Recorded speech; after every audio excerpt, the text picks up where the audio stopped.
Oke, baiklah rekan-rekan semuanya, setelah tadi kita sudah menjelaskan tentang Candi Tegowangi yang ada di sebelah sana, dan sekarang kita sudah berada di depan Candi Saradah. Nah, Candi Saradah ini adalah merupakan tempat ruat dan merupakan altar yang biasa dipakai untuk persembahan, Pak. Iya, persembahan. Bagaimana menurut Pak Toto? Ya, jadi ini nanti akan saya jelaskan langsung sebagaimana di dalam tulisan Prapanca, yaitu tulisan mengenai ruat Sudamala. Ya, kita tunjukkan dulu, ini masih ada relief yang saya jelaskan ya. Ya, kita ke sana.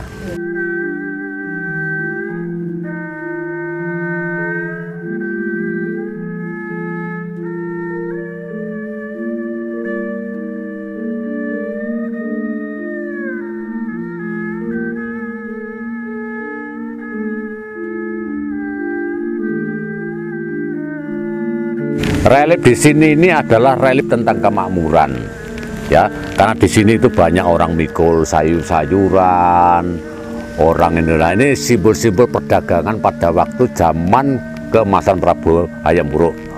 Jadi di zaman keemasan ini adalah relief-relief yang bersifat floratis. Jadi banyak sekali fauna dan flora yang ada tertera di sini. Ini juga ada burung dan sebagainya. Ini ada orang mikul, ya toh? Ini ada pisang dan sebagainya. Ini melambangkan simbol kemakmuran. Lah sampai sekarang kalau simbol kemakmuran itu sudah didapatkan oleh manusia, seharusnya manusia harus ada timbal balik hubungan dengan alam. Apa itu? Yo nyadran. Karena kita sudah menikmati hasil bumi, kita sudah menikmati beberapa macam kenikmatan yang dihasilkan dari bumi dan semuanya, ini semua tertera di sini. Lah bagaimana timbal baliknya? Kita harus berterima kasih kepada alam semesta. Ini sambil saya tunjukkan lagi ya. Ini tetap perdagangan. Ini kan padi, mikul padi beberapa preting itu ya. Terus ini mendang ya. Ya, dan ini masih tetap memperlihatkan relief ini adalah relief kemakmuran pada zaman kerajaan Majapahit mengalami zaman keemasan di bawah kekuasaan Prabu Hayam Wuruk. Ya, di sini juga nih. Lah ini rasa terima kasih ini sampai sekarang tetap dilakukan oleh beberapa orang yang masih berorientasi kepada budaya Kapitayan. Matur suwun ambek Gusti kang ngakari jagat karo bumi saisine. Inilah bentuk kemakmuran yang sudah kamu dapatkan. Nah, terus kemudian dipakailah ini sebuah percandian kurang lebih 3 meter sebagai altar persembahan. Misalnya kalau Mbak Endang ada ruat dusun, ya toh setiap orang mikul orang sing nggawa iki nyunggu iki, ini semua relief ini menggambarkan itu. Mempersembahkan kepada ide Sang Widiwasa. Kalau di dalam agama Hindu kita mau persembahkan sebagai bentuk rasa terima kasih. Di kono ngobong menyan terserah, pokoknya berharum-harum. Ngobong dupo, ya toh, dengan doa-doa mantram yang luar biasa, ngono lho. Termasuk hasil bumi. Lah, ini adalah sebuah pesan moral kepada generasi muda. Kalau pesan moral ini diabaikan, ada salah satu orang yang tidak suka syirik musyrik, ya biar kena karma sendiri, ya biasa aja. Itu kan itu sudah ada pesan moral. Karena mereka apa? Memang berotak dangkal, ya. Ini kita lanjut lagi. Ya, kita tunjukkan lagi ya. Ini beberapa bentuk yang seperti tadi antara panel 1 panel 2 sama saja bentuknya seperti ini. Ya. Nah, ini simbol-simbol gajah, ini tunggangan raja dan sebagainya. Dan setiap panel itu mesti ada sebuah relief yang berbentuk sebuah keagungan yang hanya dipunyai oleh kerajaan-kerajaan yang bersifat naga. Ini ya, benar-benar ini. Ya.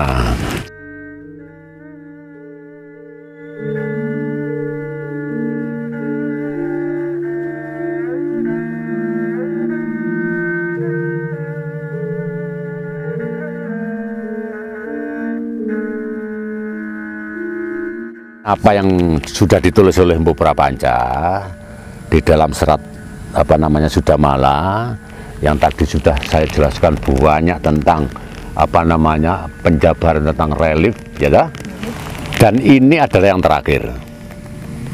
Ini adalah sebuah altar pemujaan. Dan ini sampai saat ini harus kita kuat bersama. Karena selama ini sudah beberapa puluh tahun belum ada yang pernah mengetahui ini gunanya untuk apa.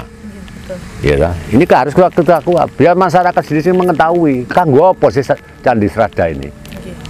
Ini adalah altar tempat persembahan sebagai rasa syukur kita kepada Tuhan Yang Maha Esa. Dan oleh karena ini ada kaitannya dengan Sudomolo, Pangruatan, ya toh? Ini juga masih terkandung energi yang luar biasa. Apa yang disabdakan oleh para raja-raja, para pendeta, para bagawanta ini memang ini dikhususkan untuk ritual pangruatan. Kalau di dalam pewayangan istilahnya apa namanya yang disebut pangruating diyu. Makanya di situ sifat-sifat raksasa harus kita lebur agar menjadi raksasa murka kita itu yang berwujud raksasa itu bisa apa namanya menjadi kebajikan yang baik. Dan ini ada apa namanya, ada ya sebuah, katakan ini sahur sepuh ya. Sahur sepuh ini saya kira ini A1, bukan saya ngomong kosong dan sebagainya. Kalau suatu misal ada orang-orang yang kena sudamala, ya katakan wong stres, ya toh, kena wong pil koplo, plola-plolo, mari ngono terus wong gila.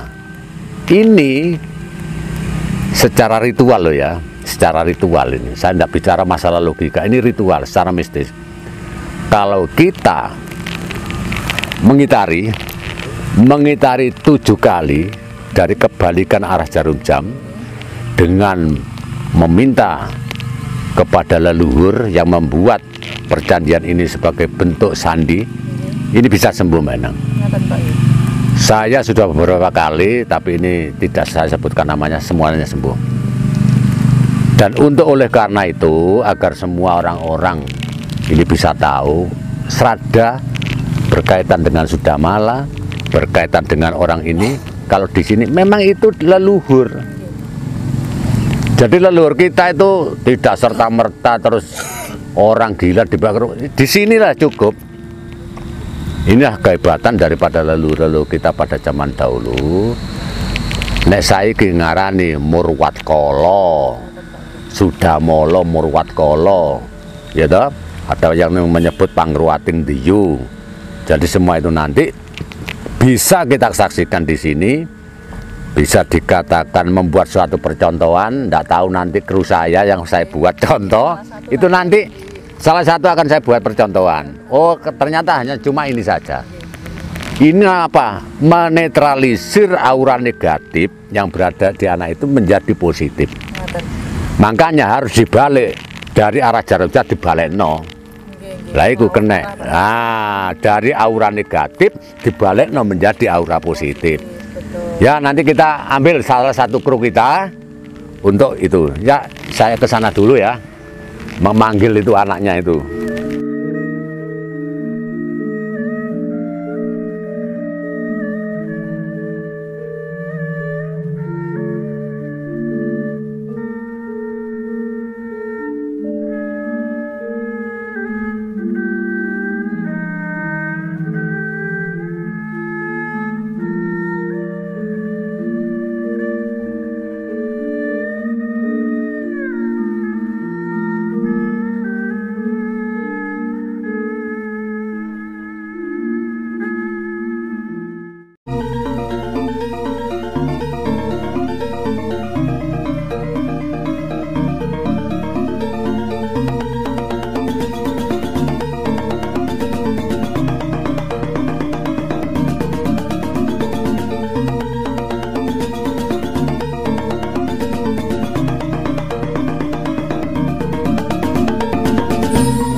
lampah ngirup kaliku